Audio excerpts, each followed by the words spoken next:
Hello, riders. Dr. Everton coming to you from an undisclosed location in central Nebraska. I'm just house sitting for my brother and have been struggling to get caught up with everything in the course as we have a more reliable source of internet right now. And if you look in the lessons area of this course, the very area where I'm posting this video, you'll see the research and documentation resources have been updated. I stressed in the last sort of discussion issues about how to find and locate reliable information, and now you've posted your rough drafts. Most of you have posted your rough drafts to workshop, and you're getting some feedback on those.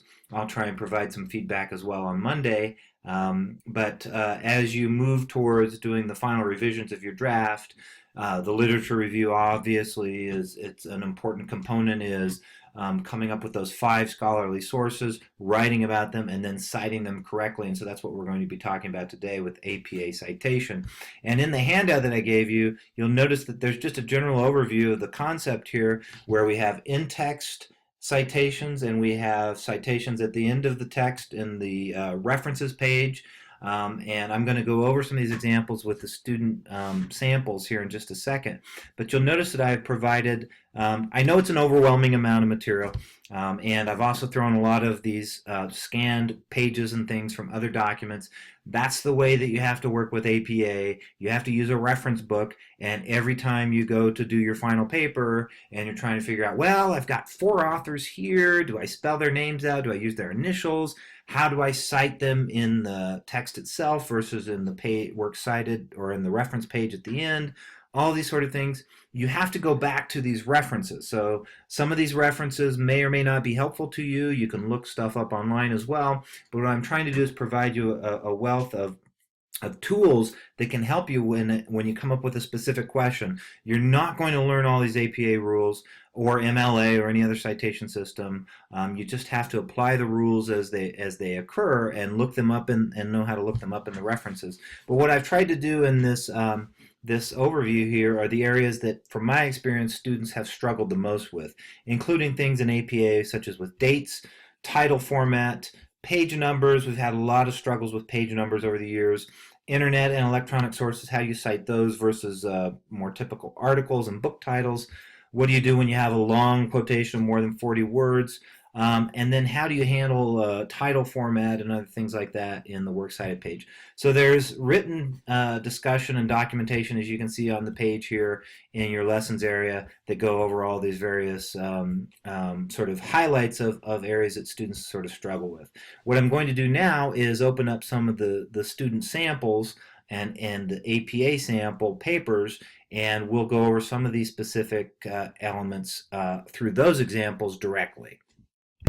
Okay, so here we are in the course page under the Project 2 Literature Review folder, and you'll notice that we have your main handout and you have the literature review samples, and that's what I'm going to be referencing here. Now, it's been my experience that students benefit most from looking at models. So let's take a look at the first one, which is the example from an APA research site.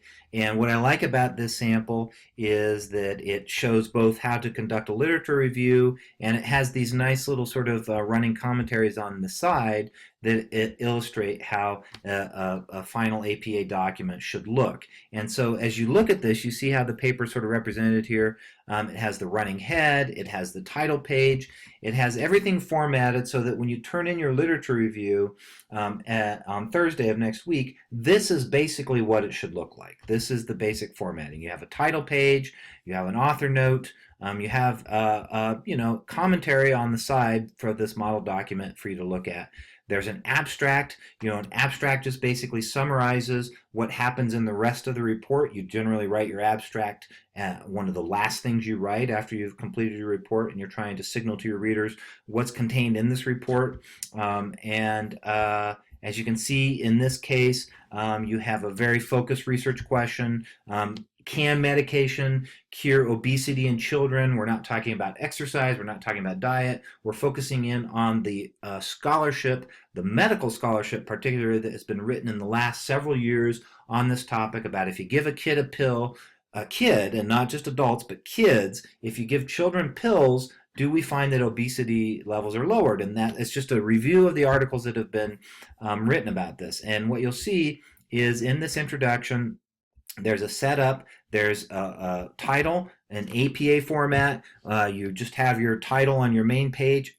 After the title page, on your main page, when you come into the rest of the document, your title is centered like it is here. It's not in bold. It's not in triple space. There's not extra space between it and the rest of the document. You just start with a centered title like that. Make sure that your text all has a five space indentation for every paragraph. You'll notice that this author chose to sort of outline a set of research questions at the beginning of their introduction to sort of set up what their report is going to follow.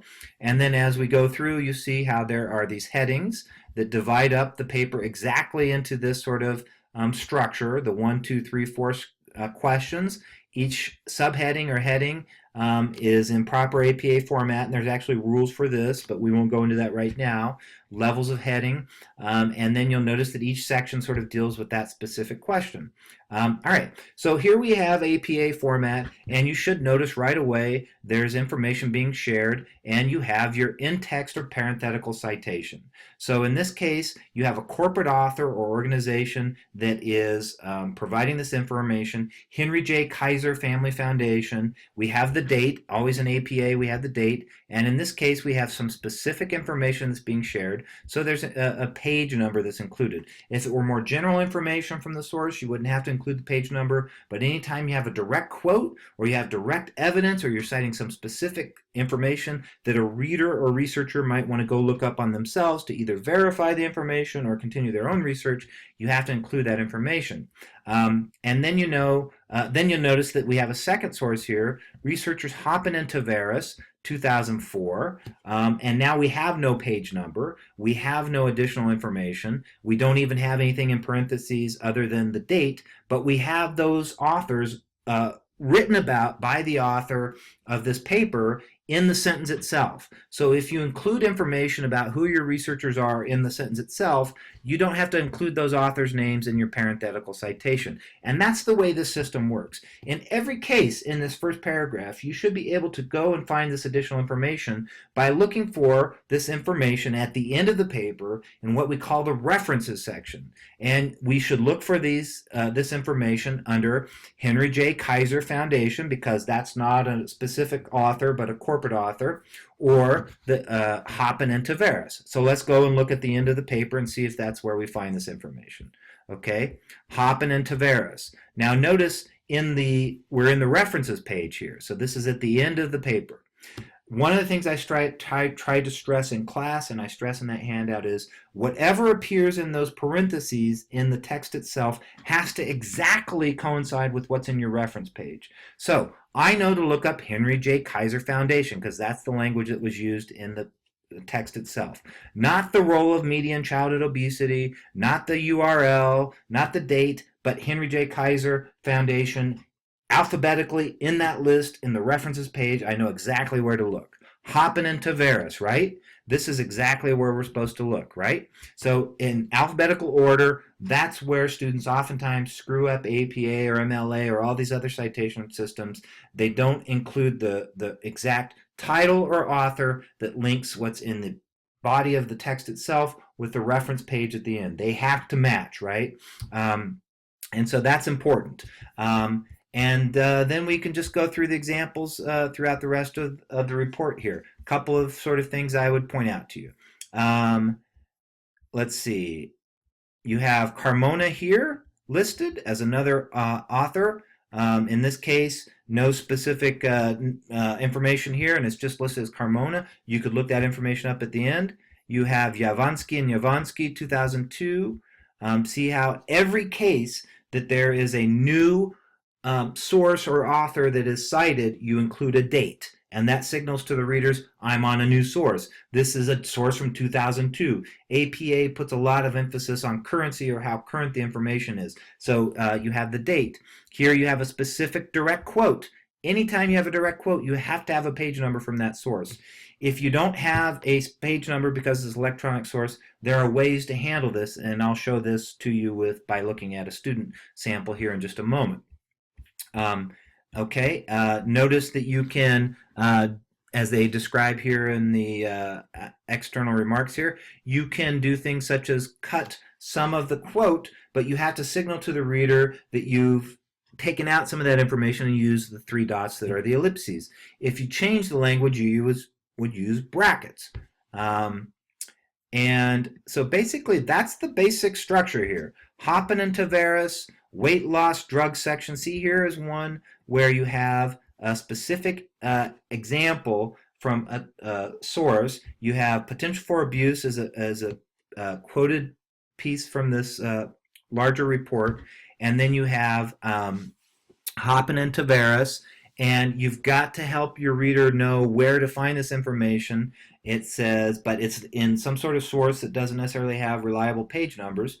So now you describe the section, weight loss drugs section from this report, paragraph 6. Do you see how the APA is trying to direct the reader? Because in some sources, if it's a website, there are really no page numbers. Unless you have a direct article or a PDF of the exact article that was published, you can't really reliably use page numbers.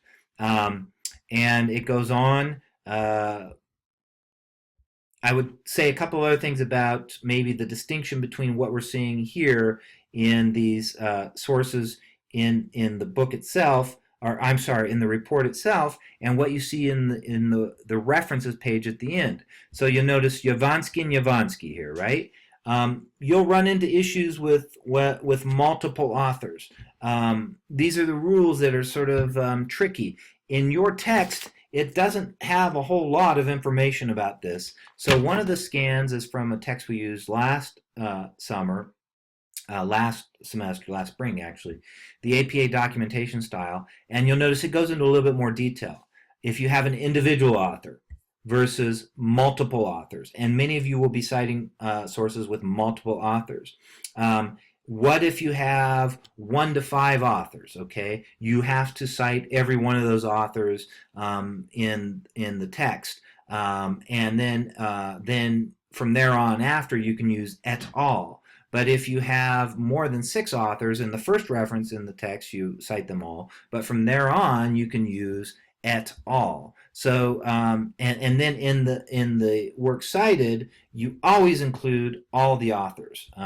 So there's some rules like that with 1 to 5 authors versus 6 plus authors. How do you do this when you don't know the author? Well, in this case, see how they're citing with the actual title from the article, and they don't use the whole title from the article. They just use the one word from the article or whatever, so that you can go to the references page and you look, and since there's no author, you'll look for not the author's name, but results, some article that begins with the term results, because that is the title here. So they show you how to do that pretty well in the scan pages that I've provided here. Okay, wrapping up this section, I just want to show a couple more examples of the quirks with APA. Here you'll notice that we have the situation with a source that is more than 5 authors, so 6 or more. Berkowitz et al. Is cited in this case, but we would know to look in the references page under Berkowitz, right? And then we have another example of some quirks with title formatting, and I'm going to post another video where we go over this a little bit more in more full detail. But look at this. Here you have a book being referenced in the main document, Fatland, okay? And as we go to the works cited page or the references page, you'll notice that Fatland is listed under Kreitzer G, right? And you have Fatland. But look at the distinction here. This is what we call sentence case, not title case. Fat and land are not both capitalized, but they're in italics. these are some of the quirks that go on in APA with title formatting. Um, and there's another example here that I wanted to show you. This is what we call a block quotation, a quotation longer than 40 words. You set off in this distinct sort of format. So I'm going to wrap up now and then post a second video where we look at our student example from our actual course, and we'll see some more of these, and we'll take it from there.